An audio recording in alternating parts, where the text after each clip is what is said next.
While a simple procedure, there are details to grip removal and grip installation that every club technician should know in order to ensure safety and to deliver the best possible service to customers.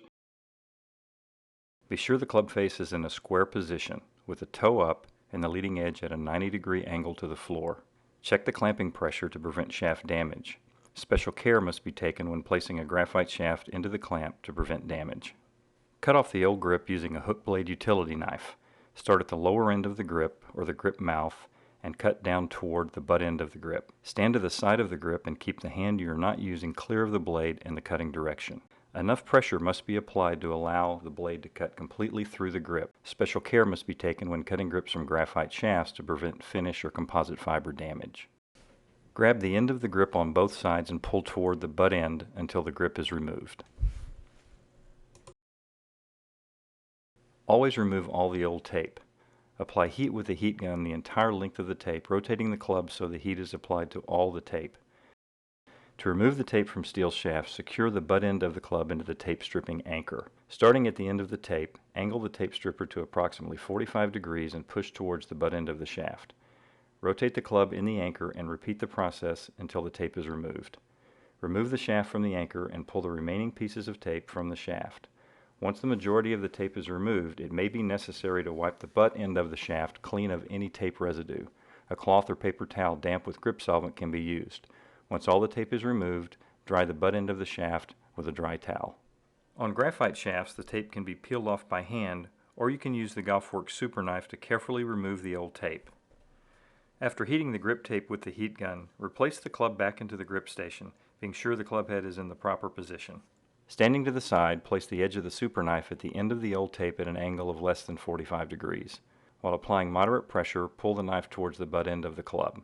Once the first strip is complete, rotate the club in the clamp and repeat the process until all the tape has been stripped from the shaft. Remove any remaining tape remnants by hand until the shaft is free of any old tape or tape residue. Set the club into the gripping station clamp with the toe of the club head pointing up at a 90-degree angle to the floor. The grip clamp is adjustable and special care should be taken to adjust the clamp to the proper pressure to hold the shaft firmly without damaging the shaft.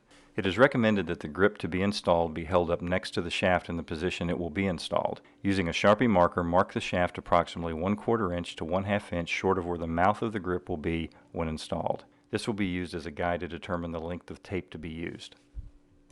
Peel off the appropriate amount of tape from the tape dispenser, allowing approximately 1/2 inch of tape to hang over the butt end of the shaft. Apply the tape from the bottom side and using your hand, roll the tape one side at a time around the top of the shaft. Take the tape that is overhanging on the butt end of the shaft, pinch it together, twist, and tuck inside the butt end of the shaft. This is done to seal off the end of the shaft so that solvent, moisture, and dirt will not get into the shaft, which could cause rust in steel shafts or rattles. Take the grip to be installed and plug the small hole in the grip cap by holding your finger over it. Apply solvent into the grip. Close the open end of the grip by pinching it or holding a finger over it.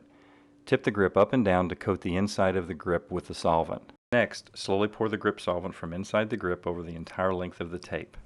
It may be necessary to apply additional solvent directly from the grip solvent spray bottle onto the grip tape to ensure complete coverage. To install the grip, grab the grip about 1/2 inch from the open end of the grip and lightly pinch to expand the width of the grip mouth. This helps get the grip started on the shaft. Once the grip is started, work quickly and push the grip all the way down with one hand covering the hole in the butt cap and the other hand positioned close to the grip mouth.